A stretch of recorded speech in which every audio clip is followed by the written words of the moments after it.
नई pension scheme कर्मचारी महासंघ हिमाचल प्रदेश द्वारा आगामी पंचायती राज चुनाव में नई पेंशन स्कीम कर्मचारियों की ड्यूटी न लगने बारे राज्यपाल, मुख्यमंत्री, मुख्य चुनाव आयुक्त को पत्र लिखा है। सरकार ने आश्वासन दिया है कि नई पेंशन में आने वाले कर्मचारी की पेंशन के लिए जल्द कमेटी का गठन किया जाएगा। जल्द ही केंद्र सरकार की 2009 की अधिसूचना, जिसमें मृत्यु और अपंगता पर पुरानी पेंशन का प्रावधान है, को हिमाचल प्रदेश में लागू किया जाएगा। लेकिन ऐसा न होता देख अब नई पेंशन स्कीम कर्मचारी महासंघ द्वारा यह फैसला लिया गया है कि वैश्विक महामारी कोविड-19 के चलते इस महामारी का खौफ हर कहीं देखने को मिल रहा है। प्रदेश सरकार अपने कर्मचारियों को ना तो कोई सुरक्षा दे रही है और ना ही कर्मचारियों की सुरक्षा के लिए कोई प्रावधान किया है। यदि इस महामारी के कारण किसी कर्मचारी की मृत्यु होती है तो उसके परिवार के लिए कोई सहायता सरकार की तरफ से नहीं दी जा रही है, अतः वह इसे देखते हुए पंचायत चुनावों में ड्यूटी नहीं करेंगे। नमस्कार साथियों, मैं सुनील जिरियाल, जिला अध्यक्ष न्यू पेंशन स्कीम कर्मचारी महासंघ जिला चंबा। आज आपके सामने फिर से मुखातिब हूँ। साथियों, जैसा कि आप जानते हैं, न्यू पेंशन स्कीम कर्मचारी महासंघ हिमाचल प्रदेश और राष्ट्रीय स्तर पर NMOPS के तहत जो पुरानी पेंशन बहाली की लड़ाई है वो लड़ी जा रही है। भिन्न भिन्न राज्यों में भिन्न भिन्न संगठनों के साथ जुड़कर NMOPS के बैनर तले और हिमाचल में NPS EA HP के बैनर के तले पुरानी पेंशन बहाली की लड़ाई 2015 से लगातार लड़ी जा रही है। इस लड़ाई में साथियों, मैं आपको बताना चाहता हूं कि जो 2015 के बाद जब से इस न्यू पेंशन स्कीम कर्मचारी महासंघ का गठन हुआ है, तब से लेकर अब तक जो इस संघ ने उपलब्धियां हासिल की एक छोटे से समय में, क्योंकि हमारी जो मेन मांग है वो एक ही मांग है, ओल्ड पेंशन स्कीम की बहाली, और वो भी नियमावली 1972 के तहत।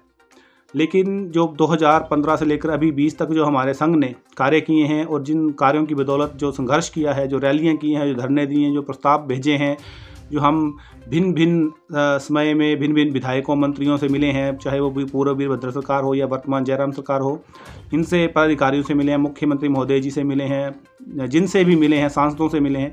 तो मैं आपकी जानकारी के लिए बता दूं कि सबसे पहले जो NPS कर्मचारी थे, 2016 से पहले तक जो NPS कर्मचारी थे, जब वो रिटायर होते थे तो उनका जो 60% पैसा था वो टैक्स लगता था उस पर, और उस पर 60% पैसा जो उनको वापस मिलता था उसमें 18% टैक्स लगकर उनको पैसा मिलता था। तो सबसे पहला जो हमारा मुख्य मानी गई थी वो थी हमारा जो NPS का पैसा था, जो 60% मिलता है रिटायरमेंट के बाद, उसको टैक्स रिबेट किया गया है। अब उस पर कोई भी टैक्स नहीं देना पड़ता। ये एक पहली उपलब्धि थी। दूसरा, जो मेडिकल रिम्बर्समेंट, जो सेवारत कर्मचारी हैं उनको तो सेवा के दौरान मेडिकल बिलों का भुगतान किया जाता था, या जो सेवा काल के साथ जो फिक्स मेडिकल था वो मिलता था। लेकिन आफ्टर रिटायरमेंट जो NPS कर्मचारी थे 2017 से पहले तक उनको मेडिकल रिम्बर्समेंट नहीं थी आफ्टर रिटायरमेंट। लेकिन हमारे संघर्ष की बदौलत इसको भी सरकार ने रिलीज़ किया और अब कर्मचारियों को 2017 के बाद जो रिटायर हो रहे हैं उनको मेडिकल रिम्बर्समेंट का लाभ मिल रहा है। ये दूसरी मुख्य मांग जो थी वो मानी गई थी संघ की।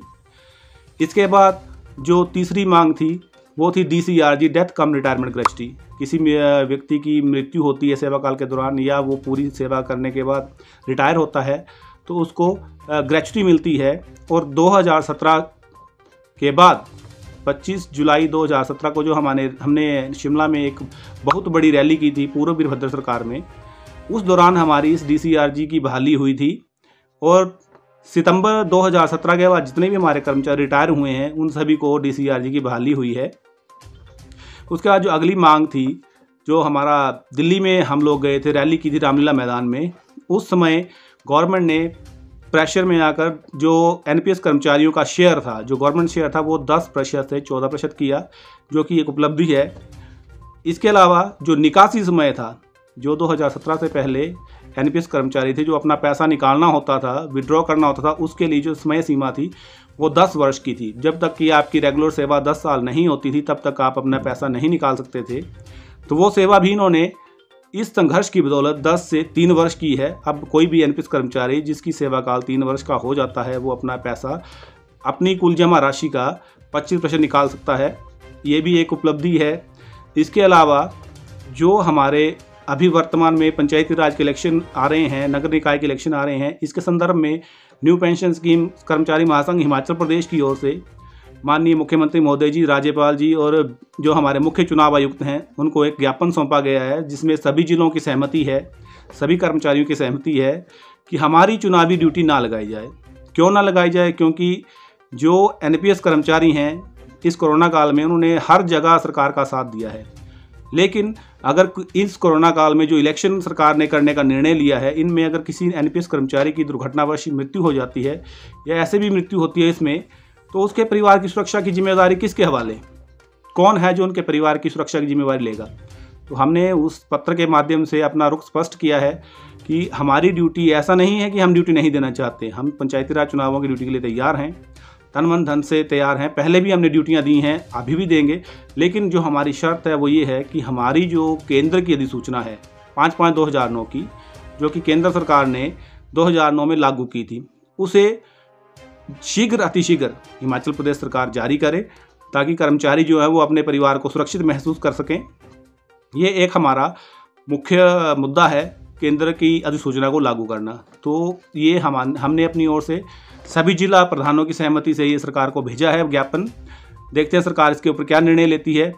बाकी जो भावी उम्मीदवार हैं जो इस चुनाव इलेक्शन में के दौरान जो है वो अपना भाग्य आजमाने जा रहे हैं, उन सभी को हमारी ओर से अग्रिम शुभकामनाएं। लेकिन एक बात हम न्यू पेंशन स्कीम कर्मचारी महासंघ के जो कर्मी हैं वो स्पष्ट कर देना चाहते हैं कि हम उसी जो कर्मचारी हैं उसी व्यक्ति या विशेष के साथ जाएंगे जो पुरानी पेंशन बहाली के लिए हमारे साथ सड़क पर धरने के लिए भी चलेगा, अमर अनशन की नौबत आती तो उस पर भी बैठेगा, साथ ही साथ हमारी जो ये मांग है उसको प्रमुखता से उठाने को आगे आएगा। जितनी भी उनकी जो पार्टी संबंधित विशेष पार्टियाँ, जहाँ पर पार्टियाँ की सरकारें बनी हैं, वहाँ पर उन अपने नुमाइंदों को ये लिखित में देगा कि इनकी जो पुरानी पेंशन है कर्मचारियों की वो बहाल की जाए, अन्यथा कर्मचारी जो हैं वो फिर किसी अन्य विकल्प की ओर जाने के लिए मजबूर होंगे। अभी समय है, समय रहते आप लोग निर्णय लें, अपनी सरकारों को बताएं, नुमाइंदों को बताएं कि कब तक झूठ बोलते रहेंगे। माननीय मुख्यमंत्री महोदय ने तपोवन में आकर 10,000 कर्मचारियों के बीच में ये घोषणा की थी कि मैं जल्द ही कमेटी गठन करूंगा। जो भारतीय जनता पार्टी जिस दृष्टिपत्र पर चुनाव लड़ी थी, उन्होंने ऐसा कहा था कि हम लोग आते ही कर्मचारियों के लिए पुरानी पेंशन बहाली के लिए कमेटी बनाएंगे। ना तो आज तक वो कमेटी बनी, ना तो वो केंद्र के लाभ दे सकी। और जो तीसरी मुख्य बात है, जो अभी पिछला बजट सेशन हुआ था हमारा, उस बजट सेशन में 2003 से लेकर 2017 के बीच में जो एनपीएस कर्मचारी रिटायर हुए हैं उनके लिए बजट में ये घोषणा की गई थी कि उनको डीसीआरजी का लाभ दिया जाएगा। जो 2003 से 2017 के बीच में रिटायर हो चुके कर्मचारी हैं उनको डीसीआरजी का लाभ दिया जाएगा, लेकिन आज तक वो सिर्फ घोषणा ही है, उसका कोई अधिसूचना जारी नहीं हुई है। तो महासंघ ये भी अपील करता है कि उस अधिसूचना को भी पंचायत चुनावों से पहले जारी किया जाए। साथ ही मैं चंबा जिला के सभी विभागों के जितने भी हमारे एनपीएस कर्मचारी हैं, चाहे वो कॉन्ट्रैक्ट पर हैं, डेली वेजर हैं, चाहे वो रेगुलर हैं, जितने भी एनपीएस कर्मचारी हैं, मेरा उन सभी से निवेदन है और आग्रह है कि साथियों अपने हकों के लिए आगे आएँ। इसकी एक झलक आप लोगों ने 24 अक्टूबर की जो हमारी सांकेतिक रैली और धरना था उसमें दी है। बहुत से संघों की नींदें भी उड़ी हैं उसको देखकर। जो सरकार है वो पूरी तरह से उस रैली को देखकर हिली हुई है।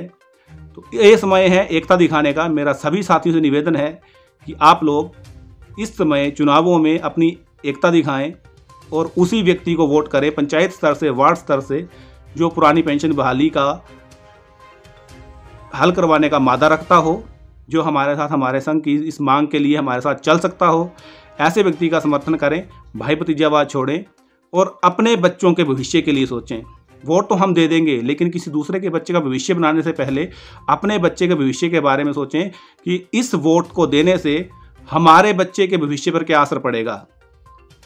हम इतनी लंबी सेवा करते हैं और हमारे लिए पेंशन नहीं है, तो हमारा जो ये वोट है ये हमारी ताकत है। हमने ये दिखाना है कि हमारा ये वोट क्या कर सकता है। पंचायती चुनावों में तो हार जीत सिर्फ 1-1, 2-2 वोट से होती है, तो ये एक बहुत ही अहम रोल रहेगा आपका। मैं सभी से निवेदन करूंगा एक बार फिर से कि अपना वोट सोच समझ कर करें और उसी व्यक्ति को करें जो हमारी इस मांग का समर्थन करता हो और हमारे साथ इस मांग के लिए आगे आ सके।